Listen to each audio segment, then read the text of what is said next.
ಓಂ ಶ್ರೀ ಗುರುಭ್ಯೋ ನಮಃ. ಫ್ರೆಂಡ್ಸ್, ಎಲ್ಲರಿಗೂ ನಮಸ್ಕಾರ. ಪ್ರೀತಿಯ ವೃಷಭ ರಾಶಿಯ ಬಂಧುಗಳೇ, ಆ ಜಗನ್ಮಾತೆ ಮಹಾಲಕ್ಷ್ಮಿಯ ಆಶೀರ್ವಾದ ನಿಮ್ಮ ಮೇಲೆ ಸದಾ ಇರಲೆಂದು ಕೋರುತ್ತೇನೆ. ವೃಷಭ ರಾಶಿಯವರು ಅಂದ್ರೇ ತಾಳ್ಮೆ ಮತ್ತು ಶ್ರಮಕ್ಕೆ ಹೆಸರುವಾಸಿ. ಆದರೆ ನಿಮ್ಮ ಒಂದು ಸಣ್ಣ ತಪ್ಪು ನಿಮ್ಮ ಇಡೀ ಜೀವನದ ಸಂಪತ್ತನ್ನು ಮತ್ತು ಸುಖವನ್ನು ಕಸಿದುಕೊಳ್ಳಬಹುದು. ಹೌದು, ನೀವು ತಮ್ಮನೆಲ್ಲಲ್ಲಿ ನೋಡ್ತಾ ಇರೋದು 100ಕ್ಕೆ 100ರಷ್ಟು ನಿಜ. ವೃಷಭ ರಾಶಿಯವರು ಪ್ರಾಣ ಸಂಕಟ ಬಂದರೂ ಸರಿ, ಈ ಒಂದು ವಸ್ತುವನ್ನು ಯಾವುದೇ ಕಾರಣಕ್ಕೂ ಯಾರಿಗೂ ಉಚಿತವಾಗಿ ಅಥವಾ ಬಳಸಿದ ನಂತರ ಕೊಡೋದಕ್ಕೆ ಹೋಗಬಾರ್ದು. ಕೊಟ್ಟರೆ ನಿಮ್ಮ ಮನೆಯಲ್ಲಿರುವ ಐಶ್ವರ್ಯ ಬೂದಿಯಾಗುತ್ತೆ. ವೃಷಭ ರಾಶಿಯ ಸ್ವಭಾವ ಮತ್ತು ಅದೃಷ್ಟ. ವೃಷಭ ರಾಶಿಯ ಅಧಿಪತಿ ಸುಖ ಭೋಗಗಳ ಕಾರಕನಾದ ಶುಕ್ರ ಗ್ರಹ.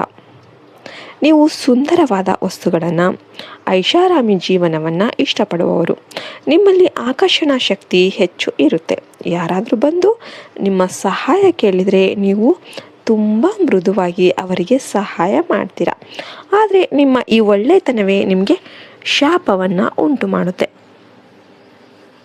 ನಿಮ್ಮ ಜೀವನದಲ್ಲಿ ಯಾಕೆ ಹಣದ ಹರಿವು ನಿಂತು ಹೋಗ್ತಾ ಇದೆ, ಯಾಕೆ ಅಂದುಕೊಂಡ ಕೆಲಸಗಳು ಕೈಗೂಡ್ತಾ ಇಲ್ಲ, ಇಂದು ಆ ರಹಸ್ಯವನ್ನು ನಿಮಗೆ ತಿಳಿಸ್ತೇನೆ. ಶಕ್ತಿಯ ವರ್ಗಾವಣೆ ಅಂದರೆ ಎನರ್ಜಿ ಟ್ರಾನ್ಸ್ಫರ್.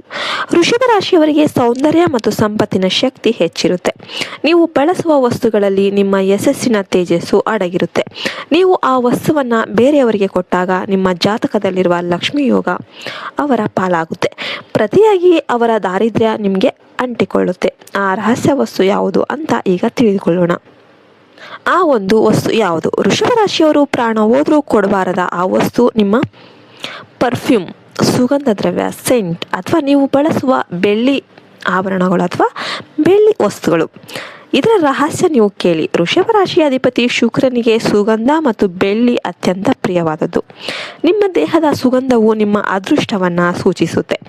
ನೀವು ಬಳಸಿದ ಪರ್ಫ್ಯೂಮನ್ನು ಬೇರೆಯವರಿಗೆ ಕೊಟ್ಟರೆ ಅಥವಾ ನಿಮ್ಮ ಬೆಳ್ಳಿಯ ಉಂಗುರವನ್ನು ಬೇರೆಯವರಿಗೆ ಹಾಕಿಕೊಳ್ಳೋದಕ್ಕೆ ಕೊಟ್ಟರೆ ನಿಮ್ಮ ಮನೆಯ ಐಶ್ವರ್ಯದ ದಾರಿಯನ್ನು ನೀವೇ ಮುಚ್ಚಿದಂತೆ.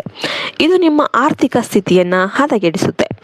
ಇನ್ನು ಇದಕ್ಕೆಲ್ಲ ಪರಿಹಾರಗಳೇನು ಮತ್ತು ನಿಯಮಗಳೇನು? ಸುಗಂಧದ ಬಳಕೆ. ಪ್ರತಿದಿನ ಸ್ನಾನದ ನಂತರ ಸುಗಂಧ ದ್ರವ್ಯವನ್ನು ಬಳಸಿ. ಇದು ನಿಮ್ಮ ಶುಕ್ರ ಗ್ರಹವನ್ನು ಬಲಪಡಿಸುತ್ತೆ. ಆದರೆ ನಿಮ್ಮ ಬಾಟಲಿಯಿಂದ ಬೇರೆಯವರಿಗೆ ಸುಗಂಧವನ್ನು ಹಾಕಬೇಡಿ. ಪ್ರತಿ ಶುಕ್ರವಾರ ಲಕ್ಷ್ಮೀದೇವಿಗೆ ಬಿಳಿ ಬಣ್ಣದ ಸಿಹಿಯನ್ನು ನೈವೇದ್ಯ ಮಾಡಿ. ಇದು ನಿಮ್ಮ ಮನೆಯಲ್ಲಿ ಸಂಪತ್ತು ನೆಲೆಸುವಂತೆ ಮಾಡುತ್ತೆ. ಹಣದ ವ್ಯವಹಾರ. ಶುಕ್ರವಾರದ ದಿನ ಯಾರಿಗೂ ಹಣವನ್ನು ಸಾಲವಾಗಿ ಕೊಡಬೇಡಿ ಅಥವಾ ಹೊಸ ಸಾಲ ನೀಡಬೇಡಿ, ಮಾಡೋದಕ್ಕೆ ಹೋಗಬೇಡಿ. ಶುಕ್ರವಾರದ ದಿನ ಯಾವುದೇ ಕಾರಣಕ್ಕೂ ಸಾಲ ಮಾಡಬೇಡಿ, ಸಾಲ ಯಾರಿಗೂ ಕೊಡಬೇಡಿ. ವೃಷಭ ರಾಶಿಯವರೇ, ನೀವು ಭೂಮಿ ತಾಯಿಯಂತೆ ತಾಳ್ಮೆಯುಳ್ಳವರು. ಈ ಸಣ್ಣ ವಿಷಯಗಳನ್ನು ಗಮನದಲ್ಲಿಟ್ಕೊಳ್ಬೇಕು. ನಿಮ್ಮ ಜೀವನದಲ್ಲಿ ಸುಖ ಸಂತೋಷ ತುಂಬಿ ತುಳುಕುತ್ತೆ. ಈ ಮಾಹಿತಿ ನಿಮಗೆ ಸತ್ಯ ಅನಿಸಿತು ಅಂದರೆ ವಿಡಿಯೋಗೆ ಒಂದು ಲೈಕ್ ಕೊಟ್ಟು ವೃಷಭ ರಾಶಿಯ ಎಲ್ಲ ಫ್ರೆಂಡ್ ಜೊತೆ ವಿಡಿಯೋನ ಶೇರ್ ಮಾಡಿ. ಕಮೆಂಟಲ್ಲಿ ಜೈ ಮಹಾಲಕ್ಷ್ಮಿ ಅಥವಾ ಓಂ ಶುಕ್ರಾಯ ನಮಃ ಅಂತ ಕಮೆಂಟ್ ಮಾಡಿ. ವಿಡಿಯೋಗೆ ಒಂದು ಲೈಕ್ ಕೊಟ್ಟು ಜೈ ಮಹಾಲಕ್ಷ್ಮಿ ಅಂತ ಕಮೆಂಟ್ ಮಾಡೋದನ್ನು ಮರಿಬೇಡಿ. ಜೈ ಹಿಂದ್, ಜೈ ಭಾರತ್ ಮಾತೆ, ಹರಿ ಓಂ ತತ್ಸತ್, ಸರ್ವೇ ಜನೋ ಸುಖಿನೋ ಭವಂತು.